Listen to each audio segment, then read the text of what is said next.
Bismillahirrahmanirrahim. Assalamualaikum warahmatullahi wabarakatuh. Innal hamdalillah nahmaduhu wa nasta'inu wa nastaghfiruh wa na'udzu billahi min shururi anfusina wa min sayyiati a'malina may yahdihillahu fala mudhillalah wa may yudlil fala hadiyalah. Asyhadu an la ilaha illallah wahdahu la syarikalah wa asyhadu anna Muhammadan abduhu wa rasuluh. Qala Allah Ta'ala fil Qur'anil Karim, a'udzu billahi minasyaitonir rajim.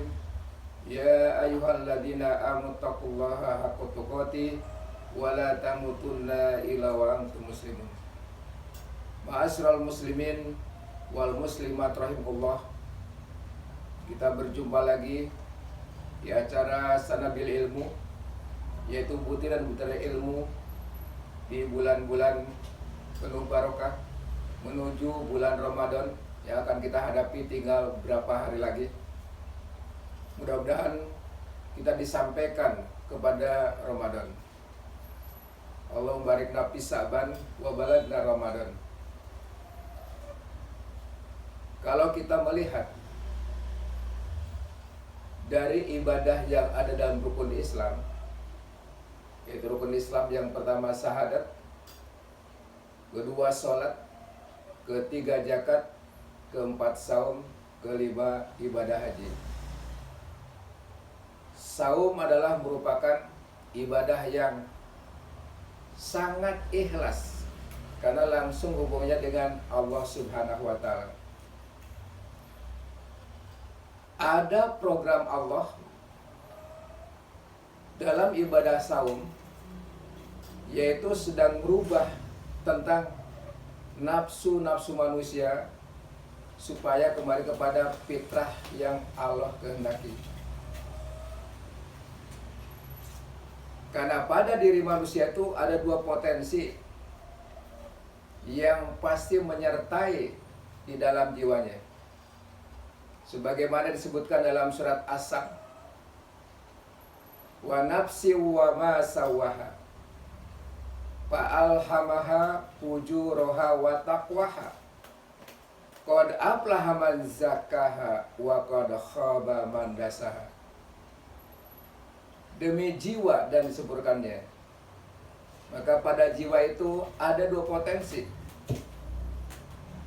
Potensi yang pertama bisa menjadi orang yang durhaka, yang kedua bisa menjadi orang yang takwa.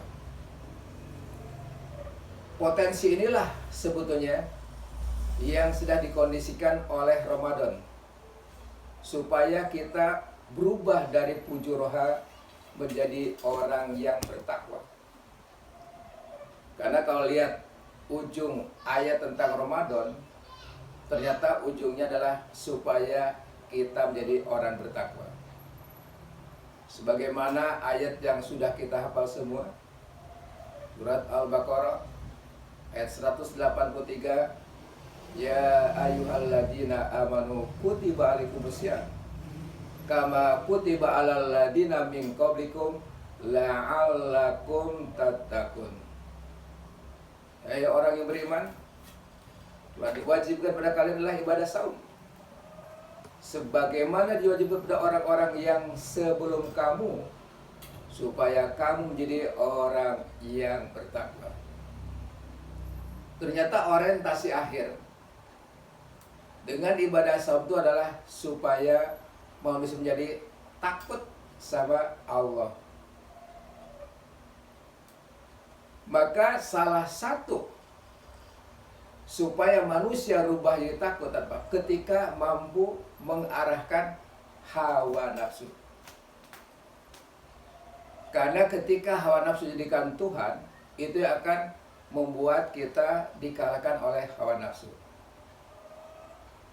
Sampai Allah bertanya tentang hawa nafsu yang ada dalam surat Al-Furqan, surat 25 ayat 43. Ara'aita manittahad takhadu ila hawahu apa anta takunuha alaihi wakil. Pernahkah engkau perhatikan orang yang Tuhannya hawa nafsu?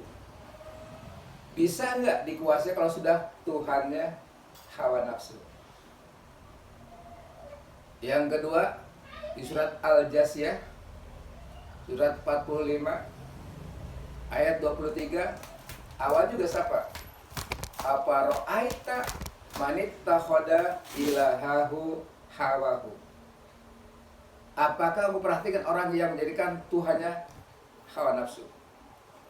Maka kata Allah, maka fa'adallahu ala bil imin, dia akan sesat walaupun orangnya pintar. Karena akan wa khatama ala samihim, akan tutup pendengarannya, wa absorihim, dan penglihatannya. Ternyata sebetulnya yang paling berbahaya ketika kita sudah mentuhankan hawa nafsu. Tuhannya bukan Allah. Padahal fitrah hawa nafsu aslinya sebetulnya menyuruh manusia berbuat jahat. Sebagaimana disebutkan dalam surat Yusuf, surat yang ke-12, ayatnya yang ke-53. Wa ma ubari'un nafsi inna nafsa la amaratun bisu illa ma rahima rabbi inna rabbi ghafurur rahim. Kata Nabi Yusuf, saya tidak pernah mengumbar hawa nafsu, karena fitrah nafsu adalah menyuruh berbuat jahat, kecuali nafsu yang dapat rahmat Allah Subhanahu wa ta'ala. Ternyata nafsu yang dapat rahmat Allah ketika nafsunya sudah digiring takut kepada Allah Subhanahu wa ta'ala. Itu berdasarkan surat Ali Imran ayat yang ke-130. Wattaqullaha la'allakum turhamun. Kalian takutlah pada Allah, bertakwalah pada Allah supaya kamu dapat rahmat Allah Subhanahu wa ta'ala. Untuk mendapat rahmat itulah maka Allah punya program namanya ibadah saum. Karena ketika ibadah saum, maka nafsu digiring oleh Allah supaya menjadi dapat rahmat dengan cara apa? Yaitu wanahan nafsa anil hawa, menahan hawa nafsu. Karena orang yang bisa menahan hawa nafsu, maka wazanatul lima, maka siap akan masuk ke dalam surganya Allah Subhanahu wa ta'ala. Dan nafsu yang terbesar dalam kehidupan manusia adalah apa? Nafsu makan, nafsu minum, nafsu seks. Nafsu ini fitrah, tidak boleh kita bunuh sampai mati. Nggak, kenapa? Karena nafsu adalah fitrah yang Allah berikan kepada manusia. Karena kalau merujuk kepada surat Ali Imran ayat yang ke-14, menyatakan Zuyyina linnasi hubbus sahawat minan nisa. Ternyata kita hidup tuh dihiasi oleh hawa nafsu. Satu, senang laki-laki kepada perempuan. Itu fitrah manusia, nggak bisa dibunuh. Atau perempuan kepada laki-laki. Tapi Allah menyuruhnya supaya nafsu apa? Disalurkan kepada sesuai dengan fitrahnya. Maka ketika laki-laki senang pada perempuan, ada jalur syariat Allah. Itulah dengan pernikahan. Kenapa? Karena kalau bukan dengan syariat Allah, fitrah Allah, Pak, itulah akan timbul bencana nafsu itu.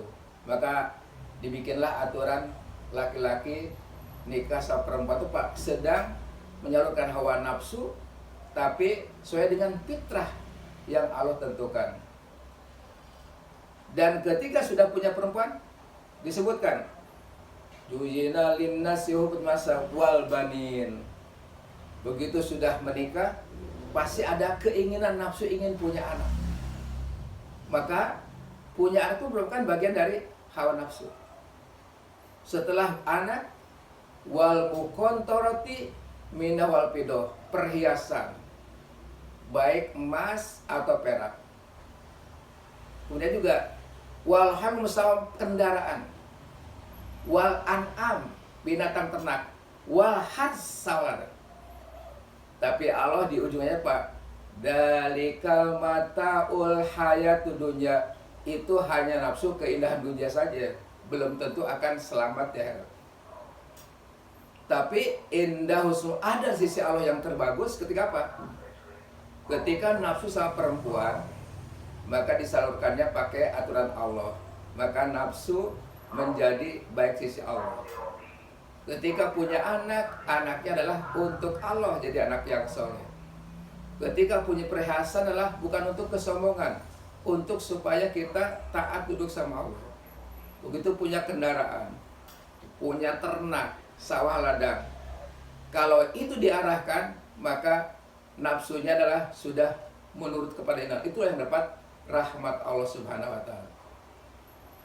Tapi kalau sudah tidak ke arah situ, maka manusia akan diperbudak oleh hawa nafsunya. Makanya ketika manusia sudah Tuhan hawa nafsu, walaupun orang yang pintar, walaupun orang yang cerdas, kepintarannya Pak, bukan untuk membela kebenaran, mengarah kebenaran, tapi karena ada unsur kebatilan. Karena ketika tidak pakai rahmat Allah, maka setan sering bermain di hawa nafsu. Hawa nafsu itu yang bermain di hawa nafsu. Tapi sebelum menjelang masuk Ramadan, sebetulnya ada persiapan, harus kita persiapan. Karena melihat Ramadan itu harus melihat satu, qobla Ramadan, qobla saum, waktu saum, waktu Ramadan, atau ba'da saum. Itu ada 3 yang harus kita soroti. Dan pertemuan hari ini kita melihat dari masalah qobla saum. Apa persiapan sebelum kita saum? Ternyata yang dipersiapkan adalah apa? Kita membersihkan hati dari syirik kepada Allah Subhanahu wa Ta'ala. Karena ketika masih ada unsur kesyirikan, maka amal kita sebaik apapun akan hilang, akan rusak dengan kesyirikan. Sebagaimana disebutkan dalam surat Az-Zumar, surat yang ke-39, ayat yang ke-65, la in asyrakta la yahbatu amaluka. Kalau kalian kejebak syirik, maka hapuslah amal-amal. Maka sebelum Ramadan kita harus istighfar, taubat kepada Allah, takut ada kesyirikan-kesyirikan yang masih nempel. Kenapa? Karena ketika ingin dicelup oleh Allah, dirubah hawa nafsunya, tapi kalau masih kotor, itu akan susah. Maka menjelang Ramadan adalah membersihkan kesyirikan-kesyirikan.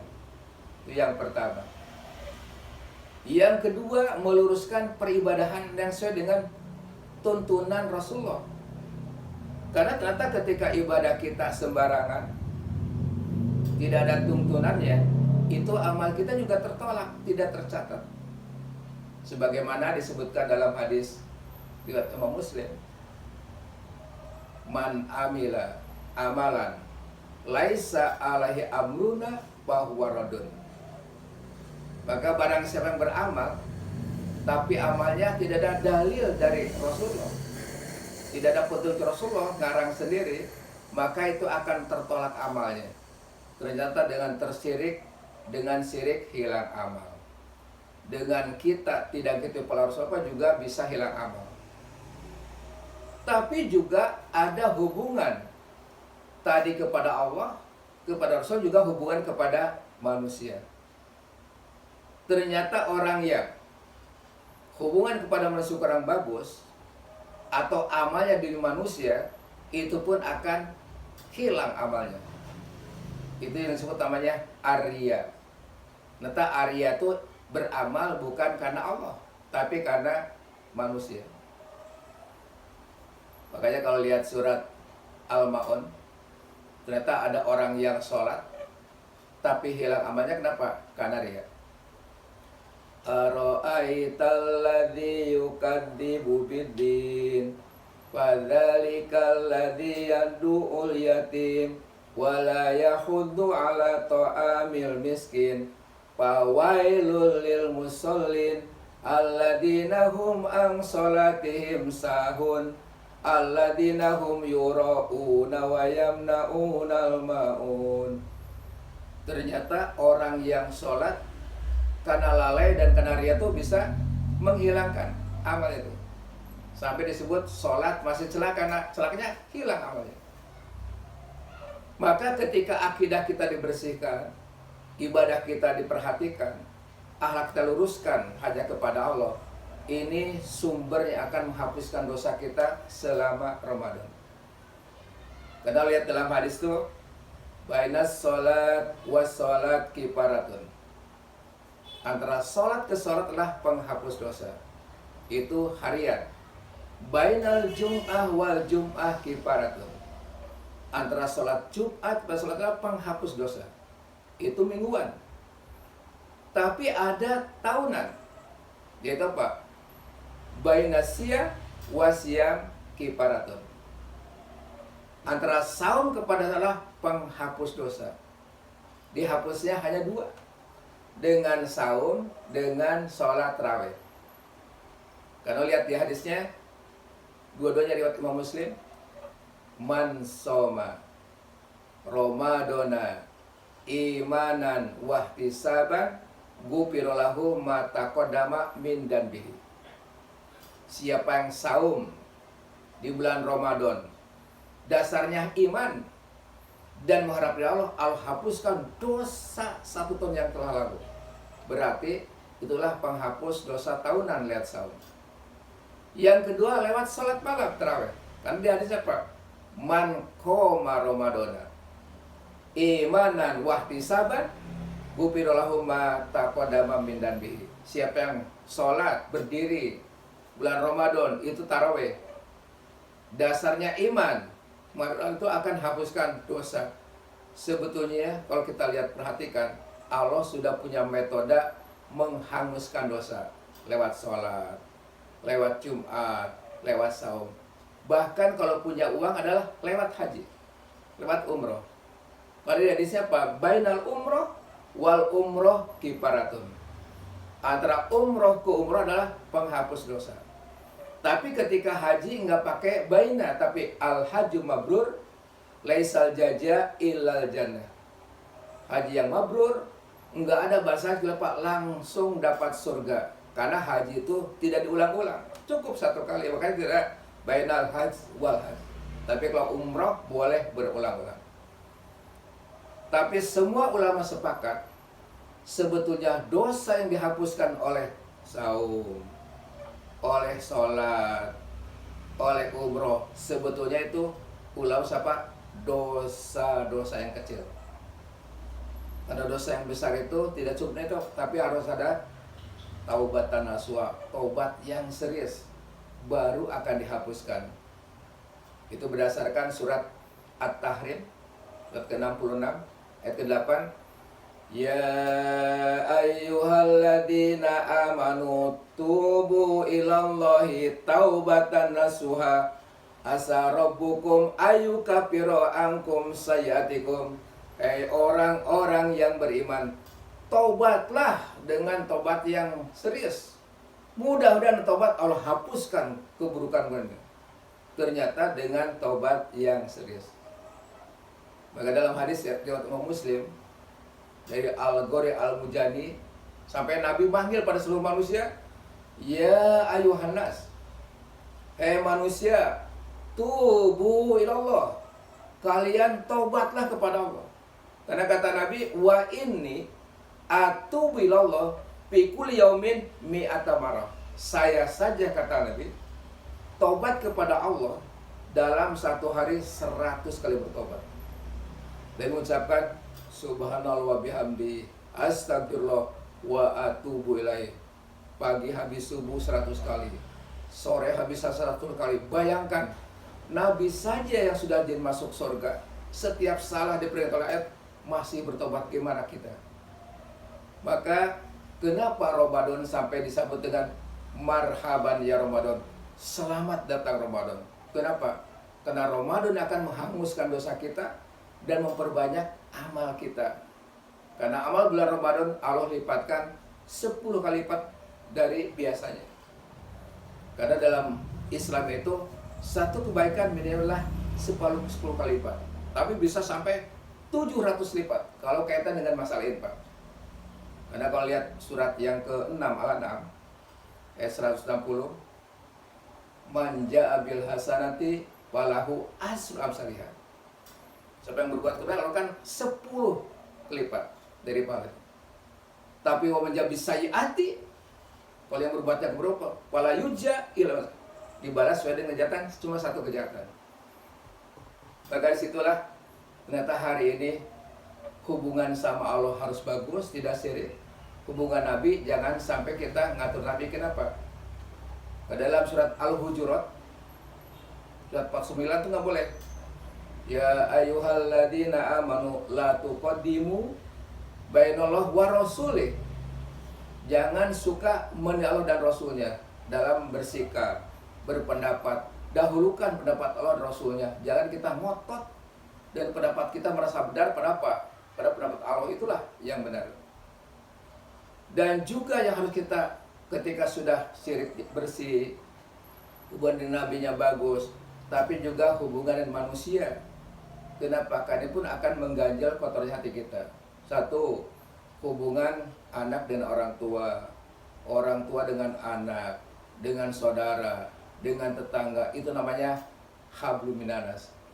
Kenapa? Karena ketika orang sahum, ibadah, tapi akhlaknya nggak bagus, ternyata bisa merusak hak.